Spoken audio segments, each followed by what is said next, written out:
నాకు ఈ బీచ్ మీద ఎన్నో సంవత్సరాల నుంచి వర్క్ చేసిన అనుభవం ఉంది.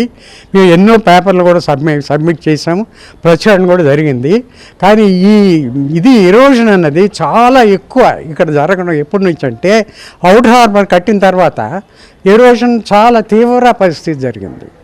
అది ఎందుకంటే అక్కడ సౌత్ నుంచి నార్త్కి ఇసుకెళ్తుంది. ఇక్కడ లిట్టోరల్ డ్రిఫ్ట్ అంటారు.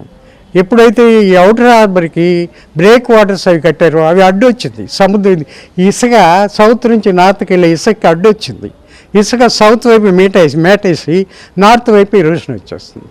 మనకి అవుటర్ హార్బర్కి నార్త్ వైపునే ఉంది ఈ రామకృష్ణ బీచ్ కానీ ఇదంతా.